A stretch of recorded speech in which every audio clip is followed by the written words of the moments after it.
President Biden will likely get on board with a fourth round of stimulus checks. This is your fourth stimulus check update and daily news report. We are very proud that our administration will probably be the most pro-union of any we've seen before. Away from cameras at the White House, President Biden hosted the Federal Reserve Chair Jay Powell for the first time. The president's view is this is a routine meeting with financial regulators to get an update on management of the economy. Alright everybody, so I noticed that some of you still have not received your $1,400 third stimulus check.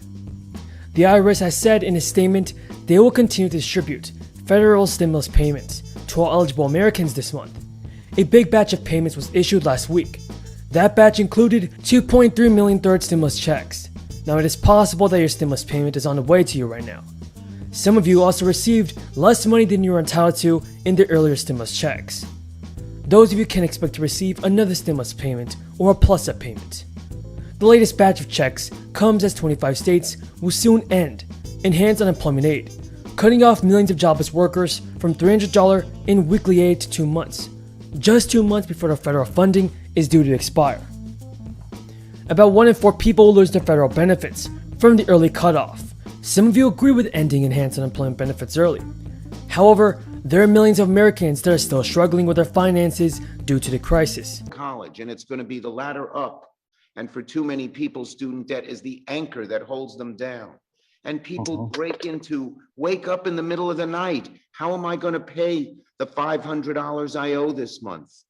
Families, people put off getting married. People put off having families. People put off, they want to do a job that helps people. Oh no, I can't do that. I got to go to a job I hate because I got to pay off my debt. According to the White House Press Secretary Jen Psaki, President Biden is happy to hear from a range of ideas when it comes to improving the U.S. economy. Many Democrats are pushing for a fourth and even fifth round of stimulus, while President Biden is open to the possibility. Many are wondering when more economic relief will come. President Biden, Jen Psaki told reporters, Biden's happy to hear from the range of ideas on what will be most effective and what's most important to the economy moving forward.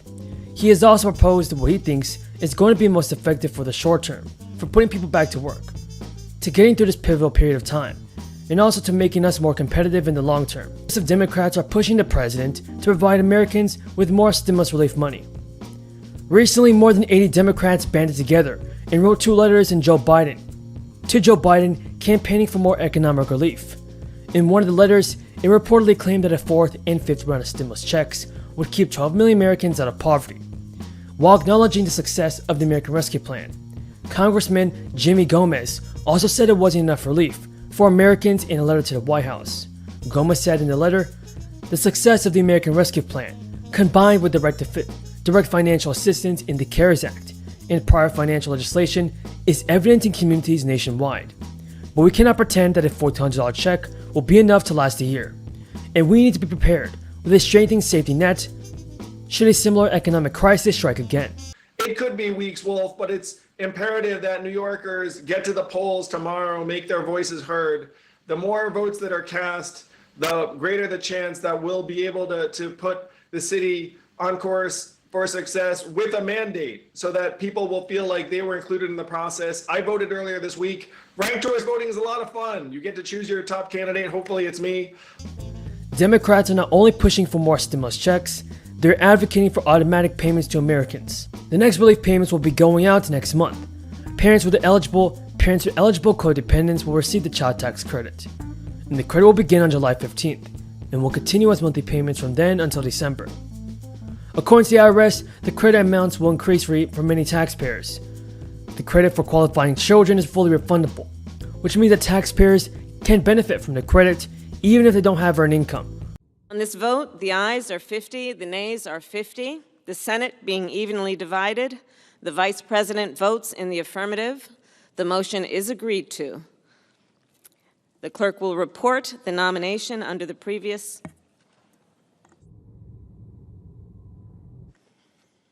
Nomination, Office of Personnel Management, Kiran Arjandas Ahuja of Massachusetts to be Director. Actually helped to build the economy before the pandemic hit. And what we'd like to focus on is finding the dollars that have already been appropriated but not yet committed and not yet sent out for COVID relief, including the PPP program and including some other funds that may very well have been in for unemployment benefits that a number of our states have rejected. But it's a framework only. There's a lot of work to do yet.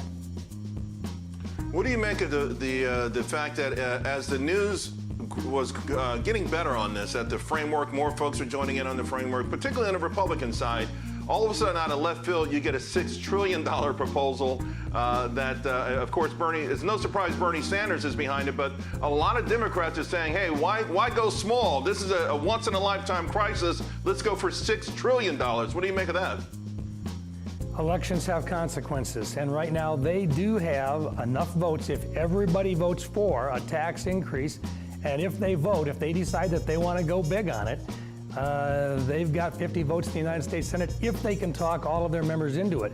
We're offering a reasonable alternative that could stand the test of time. While it's traditional for presidents to get briefings on hurricanes and preparedness for hurricanes, it was important to him and to our team to also get a briefing on wildfires and the impacts, and also to take steps that are to prepare for that and the impacts on local communities. Whether that means moving people from their homes, it's a great question. I'll have to see what comes out of the briefing today.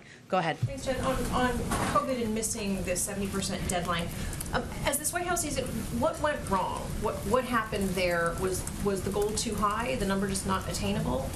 Sure. Well, we don't see it exactly like something went wrong. How we see it is we set a bold, ambitious goal, something the president has done from the very beginning. And we are expected to meet that goal just a couple weeks after July 4th. And in fact, at this point, as of today, we're going to be already at that point for people who are 30 years of age and older.